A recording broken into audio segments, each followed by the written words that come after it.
What's up, fight fans? Lightweight rising star Cameron Vuong was in action last night against former domestic champ Gavin Gwynne in a gritty 10-round battle. Vuong started sharp, landing clean jabs, while Gwynne struggled to close the distance early. A clash of heads in round 4 opened a cut under Gwynne's left eye, and by the later rounds he was dealing with swelling and another cut under his right eye. Despite Gwynne's pressure in the middle rounds and Vuong switching to southpaw when under fire, Vuong closed strong in the 9th with a big right hand.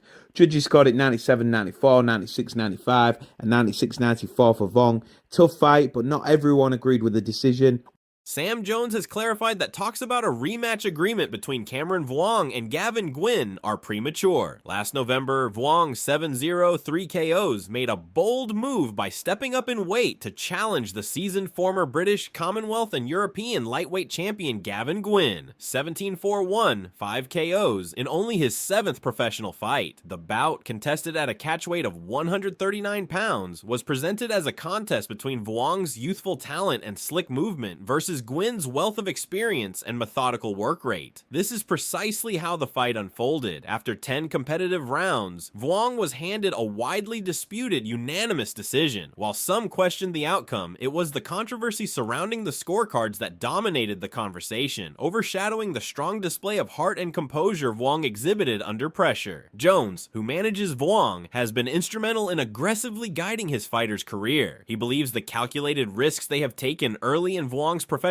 journey are paying off. I watched the fight and thought this could go either way, but I felt like we'd nicked it. I stand by the belief that Cameron won the fight. I thought he landed the cleaner, more effective shots, Jones shared with The Ring. If Gavin Gwynne had won, we wouldn't have complained, but the reality is Cameron won that fight. Remember, that was only Cameron's 7th professional outing. He deserves a lot of respect for that. Jones went on to emphasize that Vuong will continue to progress and challenge himself, with another exciting matchup planned for the end of March.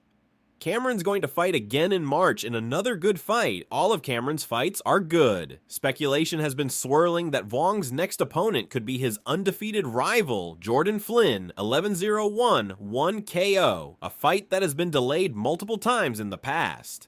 Yeah, maybe, Jones said when asked about the possibility. That might be the fight we're going to revisit, so we'll have a look at that.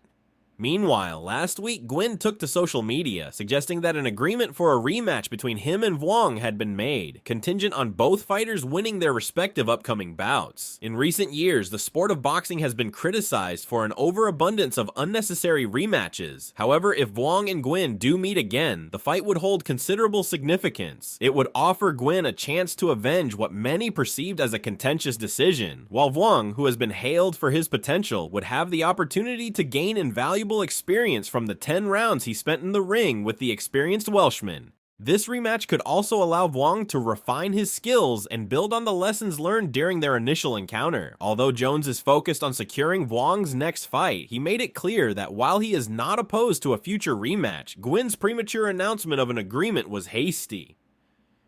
I've seen Gavin Gwynne say, "Cameron's ducking me," but the reality is Cameron gave him a chance when he was out there without much direction in his career, Jones explained. Gwynne should be grateful for that opportunity because Cameron took a risk by stepping up to fight him. He's had a strong career but hasn't had a promotional contract, so I told Gavin we were willing to make the fight happen if the terms were right. The money has to be correct for Cameron because I believe he didn't get the respect he deserved for taking on that fight in the first place, Jones continued, explaining that if the right financial offer is made, the rematch could become a reality. If the financial side makes sense, Eddie Hearn is going to have to make sure Cameron gets paid properly for that fight. If that happens, then we're ready to go. But at this point, things have been rushed and the rematch talk is premature. While some may see Gwynne's desire for a rematch as motivated by a need to set the record straight, it is evident that Jones and Vuong are focused on their next steps. Vuong's rapid progression through the ranks has earned him respect in the boxing world, and he is determined to continue improving with each fight. As for the possibility of a rematch with Gwynne, it's clear that Jones wants to ensure that any future matchup is fair and beneficial for his fighter. Jones is adamant that Vuong has earned his place at the table and deserves to be compensated appropriately appropriately for taking on challenging opponents like Gwynne early in his career. Ultimately, boxing fans eagerly anticipate Vuong's next fight, regardless of who his opponent is, as his exciting style and relentless pursuit of improvement make him one of the sport's rising stars. Whether or not a rematch with Gwynne materializes remains to be seen, but the future looks bright for the talented young fighter. What's your take? Was this a legitimate setback, or is there more going on behind the scenes? Share your thoughts in the comments below. If you enjoyed this deep dive into the latest boxing drama, don't forget to hit the like button and subscribe to Knockout Updates. Turn on notifications so you never miss a moment of action, and check out our other videos. Until next time, stay tuned and stay passionate. Peace out.